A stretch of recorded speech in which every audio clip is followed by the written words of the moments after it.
parler de l'anglais, par exemple, tu vois. Ouais. L'anglais, c'est... Moi, par exemple, depuis tout petit, si tu veux, on avait des profs qui n'étaient pas forcément bons en anglais, ou en tout cas qui n'avaient pas le niveau. C'est-à-dire, j'ai dû me débrouiller par moi-même, tu vois. Aujourd'hui, je peux lire des livres en anglais. Mais il y a 5 6 ans, ça avait commencé comment? Ça avait commencé juste en lisant quelques extraits, quelques phrases. Ouais. Essayer de comprendre le sens. Hmm. Essayer de faire un peu une sorte de gymnastie. Il y a ce mot-là, ok. Ouais. Les autres mots, peut-être qu'ils veulent dire ça. Et de fil en aiguille, C'est ça. t'es amené à comprendre des choses. Aujourd'hui, je peux regarder des conférences, et notamment d'ailleurs au boulot, ou même quand je fais du sport ou quoi, tout le contenu que je consomme, il est en anglais. Tu vois? Parce que dans cette recherche d'optimisation-là, tu peux pas te restreindre à une seule langue. Si tu veux, il y a des modes de pensée, il y a des schémas de pensée qu'on peut pas acquérir si on parle pas une autre langue. Hmm.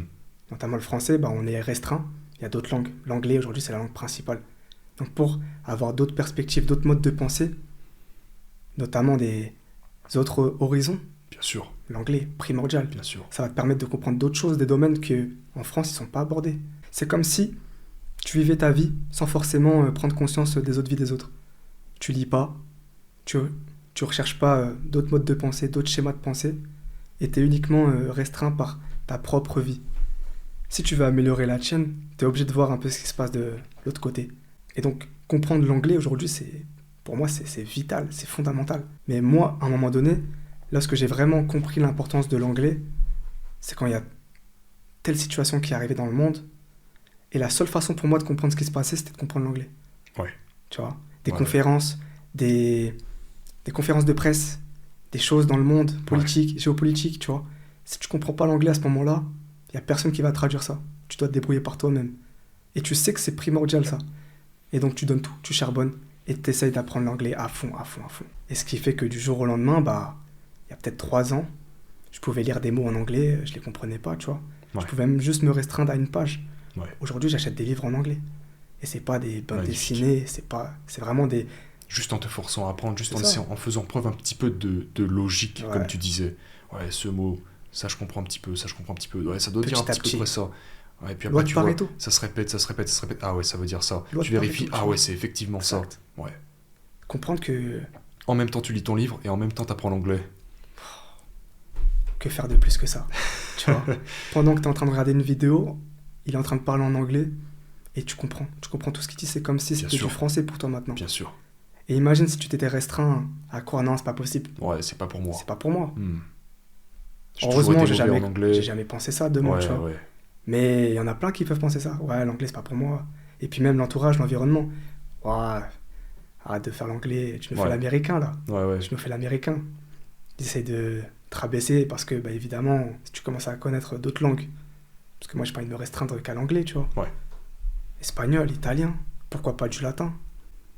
T'as pense commencé un- à toucher un peu aux autres langues. J'avais commencé l'espagnol à un moment donné, Ok. mais j'ai dû choisir des priorités, tu vois. Ouais.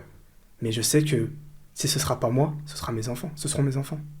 Tu vois. Ouais.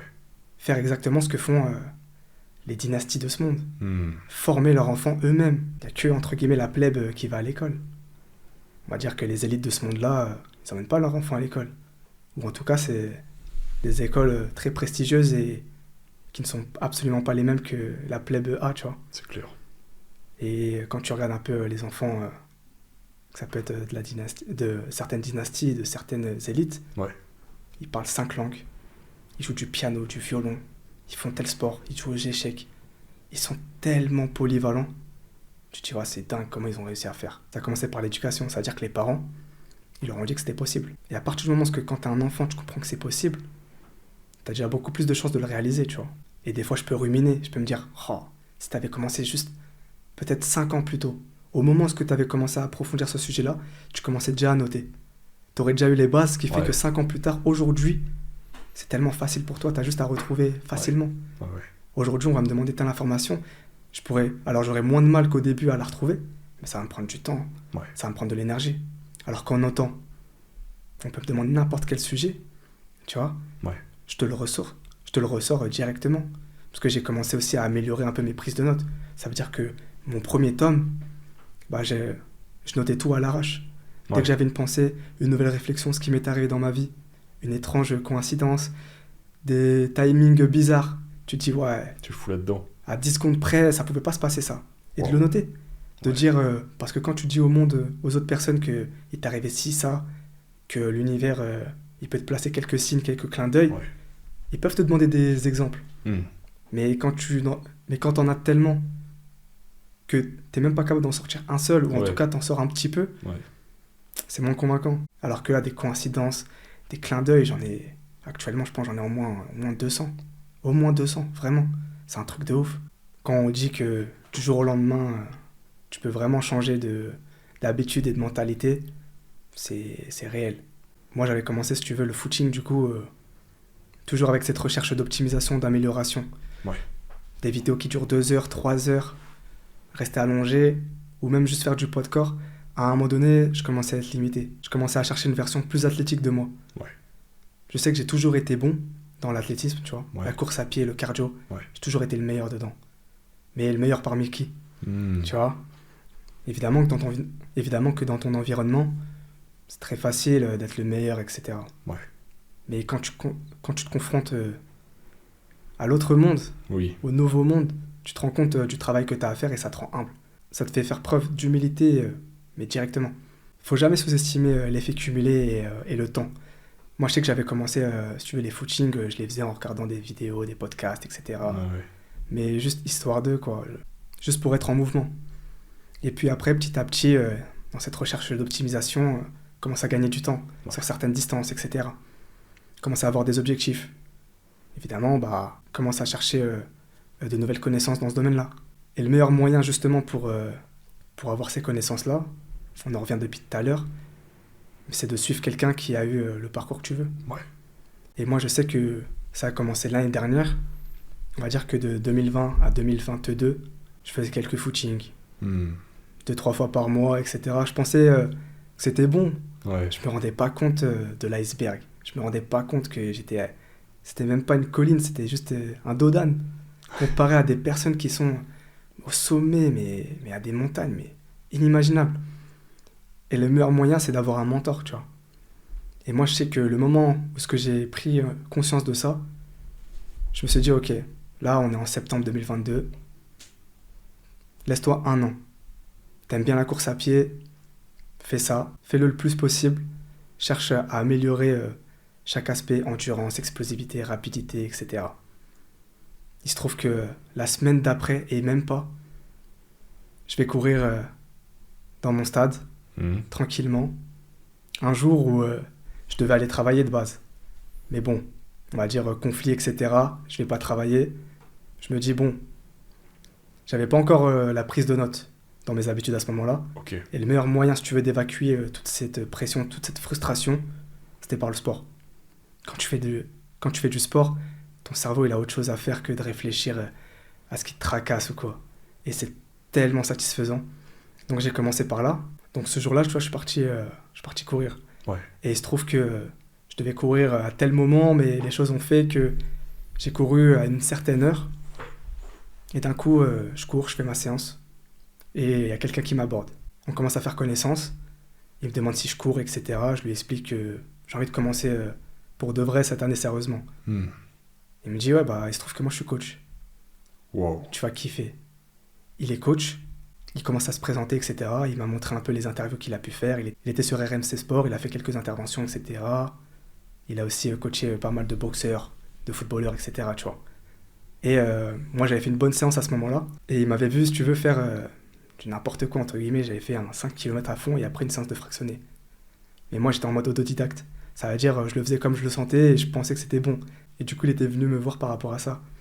Et il m'a dit, écoute, là, cette année, si ça te dit, on peut commencer à s'entraîner ensemble. Et du jour au lendemain, du coup, on a pris les contacts. Ok. Du jour au lendemain, c'est bon, c'était parti. Il y avait un réel entraînement, Wow. une réelle stratégie, une Au réelle moment planification. où tu t'es dit, là, je vais m'y foutre sérieusement. Et des histoires comme ça, mais on va dire que cet événement, quand il est arrivé dans ma vie, j'avais déjà eu la certitude que c'était réel ce qui se passait. J'avais déjà eu d'autres coïncidences, Ok. d'autres synchronicités qui te montrent que, ouais, il y a quelque chose. On va dire que ton esprit, tes pensées influencent le monde extérieur. Tu arrives à attirer certaines choses que, en termes de probabilité, elle T'es à est zéro. infime, elle est à zéro. Ouais. La probabilité qu'à ce moment-là, tu sois ici et que le moment que vous vous rencontriez, il soit même pas de 10 secondes, alors que de base, tu aurais dû passer par ce chemin-là, mais tu passes par un autre. Et des fois, tu peux oublier un truc. Au lieu de partir à cette heure-là, tu pars quelques secondes après, quelques minutes après, tu croises une autre personne. Et cette personne-là, du coup, je l'ai croisée. Et du jour au lendemain, du coup, bah, c'était parti. À partir du moment où on s'est rencontrés, du coup, c'est comme si on se connaissait depuis toujours. Il était le coach que je voulais et j'étais l'élève qu'il voulait. Pose pas de questions, fais ce que t'as à faire. Non, fais ce que je te dis de faire. Regarde ce que j'ai pu faire. Regarde les résultats que j'ai eus. Si tu veux les mêmes, t'as juste à faire la même chose. Je l'ai fait. Aussi simple que ça. Magnifique. Et moi, ça me fait penser à une phrase, Luc Bellemare l'avait dit, et je la trouve incroyable. Tu vois, c'est que quand l'élève est prêt, le maître apparaît. Tu vois. Et des preuves comme ça, j'en ai eu tellement dans ma vie. Tu vois. Donc à partir de ce moment-là, quand tu rencontres cette personne-là et que tu commences du coup à faire ce qu'il te dit, tu commences à progresser Ok. de façon exponentielle. C'est pour ça que, par exemple, dans le domaine financier, on te dit toujours de t'entourer et d'avoir un mentor qui a les résultats que tu veux. Ouais. Il va te permettre de décupler directement tes résultats. Ouais. Bah là, c'était pareil. C'est-à-dire que moi, je faisais, par exemple, 60 km à l'année, ce qui, aujourd'hui, je trouve ridicule, parce qu'aujourd'hui, je le fais en une semaine. Tu vois. Et même, actuellement, 60 km, je trouve que c'est ridicule parce que je sais que au top du niveau, ils en sont à 250, 300. Wow. Tu vois. Et donc, c'est-à-dire qu'il m'a permis de passer, en même pas un mois avec lui, j'ai fait l'équivalent de tout ce que j'ai couru les 2 dernières années. Il m'a fait prendre un step Faut jamais extraordinaire. imaginer penser. Ouais, comme tu disais, ce que tu as fait en un mois, tu aurais peut-être pensé le faire en 2 ans C'est ou ça. plus que ça, même. C'est ça. Ça veut dire que du coup, moi, ce qui me Port de l'engagement. passionnait, moi, c'était les 5 km, 10 km, tu vois. Hmm. Et de temps en temps, je faisais des footings, je cherchais à améliorer le chrono. Des fois, je passais en dessous des 40, tu vois. Et je me suis dit, bon, ok, là, le step est fait. En dessous des 40 minutes Ouais, en dessous des 40 minutes pour 10 km. Et à partir de ce moment-là, ok, bon, bah, on va commencer étape par étape. 39, Oui. 38, 37, 36. Je pensais que ça allait être fait peut-être en 5 ans, 6 ans. Grâce à lui, je l'ai fait en même pas 7 mois. Ça veut dire que, bah, du coup, la dernière fois que j'avais fait un 10 km, ça devait être en août 2022. Ouais. Mon record, du coup, il est en février 2023. J'ai fait 33 minutes 34, tu vois. Wow. Il m'a fait gagner littéralement 7 minutes. Alors que j'aurais cru Incroyable. le faire en 5 ans. Peut-être même, et je pense même qu'en dessous des 34, il y a un an, c'est pour ça que la prise de notes et la prise de data est importante. Ça te permet de voir le recul. Quand je voyais des séances que je finissais en 39, 41, Ouais. je pensais être trop fort. Hmm. Waouh, t'as fait une bête de séance là. Ok. Un an plus tard, c'est littéralement mon footing. Là où avant j'étais en sueur, où ça commençait à travailler, aujourd'hui, je peux être au téléphone tranquillement. Et c'est là que tu vois en fait que les limites, c'est juste celles que tu t'imposes. Tu vois. Et donc tu peux te dire, si en même pas 7 mois t'es capable de faire ça, et bah du coup tu réalises que tu peux le faire sur tout. Pour avoir un bout de papier, pour avoir des résultats dans le sport, pour écrire un livre. Ouais. Tu vois. La plupart des écrivains, ils donnent tous le conseil. Ça sert à rien de te concentrer sur le livre à part entière. Concentre-toi juste sur une phrase. T'as telle idée, telle réflexion, écris-la. Après, tu la développes. Et petit à petit, au final, l'effet cumulé fait que ça assemble tout et t'as un résultat époustouflant.